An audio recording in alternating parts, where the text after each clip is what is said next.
जो हमें आश्वासन दिया गया था प्रशासन की तरफ से कि हमें सिक्योरिटी मिलेगी, सीसीटीवी कवरेज मिलेगा, सिक्योरिटी के लोग रहेंगे, उस आश्वासन के भरोसे पे हम गए थे काम पे। हम लौटे थे, इमरजेंसी ड्यूटीज हमने चालू की थी।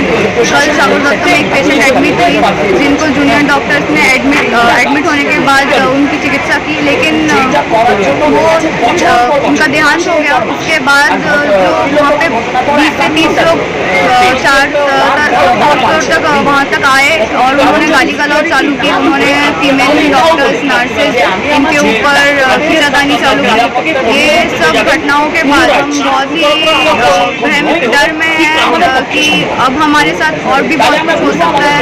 हमें बोला गया कि एक और आरजी कर यहाँ पे बना दिया जाएगा। इसके बाद हम बिल्कुल भी सेफ फील नहीं कर रहे हैं ऐसी जगह पे काम करने में। मैडम, चूंकि आज से कुछ दिन पहले यहाँ पीएस का भी उद्घाटन किया गया है, इसके अलावा और भी सिक्योरिटी की बंदोबस्त है, वो किस तरह की खामती रह गई है?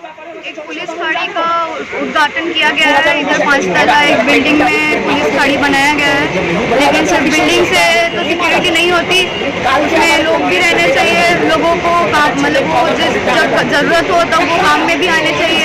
अगर पुलिस सिक्योरिटी रहती कल तो ये घटना नहीं होती। तो पुलिस ने भी कहीं ना कहीं अपनी जो भूमिका है उन्होंने निभाई है, और ये भी खबर है कि सूत्रों से जो खबर मिली है कि पुलिसकर्मी भी कहीं ना कहीं जख्मी हुए, घायल हुए हैं।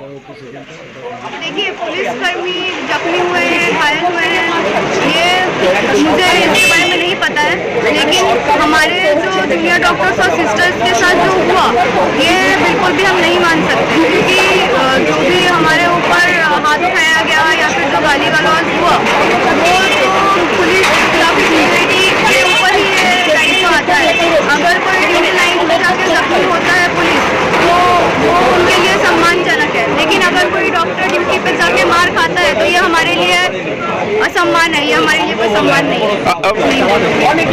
यहाँ से क्या मांग रहेगा? अगर इस मंच से हमारा यही मांग है कि हमारे जो ड्यूटी का जो परिस्थितियाँ हैं वो हमें सुरक्षा मिलनी चाहिए और हम वहाँ पे काम करने में सेफ फील करें। सीसीटीवी एडिक्वेट होनी चाहिए। इसी मांगों के लिए हम यहाँ पे बैठे हैं। ये धरना मंच कब तक चलने वाला है? जब तक हमारी मांगें पूरी नहीं होती। और सागर दत्त का ये जिस तरह से ये पेशेंट आई थी, उसके जो परिजन हैं उनका ये आरोप है कि हमेशा इस तरह की घटनाएं होती रही हैं और हमारे साथ भी वही हुआ जो और दिनों में होता रहा है। क्या कहेंगे आप? तो यहाँ पर एक बड़ा सिक्योरिटी लैब तो हमने देखा ही है, इसमें पेशेंट पार्टी के साथ भी हम लोग उनके साथ में ही हैं, हम उनके बिल्कुल भी अगेंस्ट नहीं है। हमें सिर्फ एक बात है कि पेशेंट पार्टी गुस्सा हो सकता है, एक स्टेज होता है कि फर्स्ट आधा 1 घंटा या फर्स्ट 2-3 घंटे बहुत मुश्किल होते हैं पेशेंट पार्टी के लिए। ये समझना कि सही में बहुत एक डेथ हो गई है घर में, उसका एक्सेप्ट करना बहुत मुश्किल होता है। इस स्टेज में एंगर पार्ट आएगा ही, वो गुस्सा दिखाएंगे, लेकिन उस गुस्से में हमारी सिक्योरिटी, हमारी अगर जान पर आ जाए कोई चीज़ और सामने से अगर कोई ये बोले कि अब एक अभया कांड होगा, यहाँ पे हम आरजी कर की तरह बता देंगे, ऐसी भी कुछ बातें। किसने कही है ये बात? ये वही मॉब जो आई थी वहाँ पर डॉक्टर्स को, जिन्होंने हेकल किया कल रात को ड्यूटी पे रहते समय पीजीटीज, हाउस स्टाफ और इंटर्न डॉक्टर्स को। उन्होंने ये भी बोला कि इसको फिर से मंडे तक तो इसको आरजी कर बना देंगे। तो इस हालत में यहाँ पर कोई ड्यूटी कैसे कर सकता है? यहाँ पर सिक्योरिटी का तो ये बहुत बड़ा लैप्स है कि यहाँ पे लाइफ का थ्रेट आ जा रहा है। आप बोल रहे हैं सिक्योरिटी, यहाँ पे पीएस की भी एक उद्घाटन किया गया है, यहाँ एक छावनी भी बनाई गई है, उसके बाद भी आपकी सिक्योरिटी की में कमी आ रही है, क्या कहेंगे?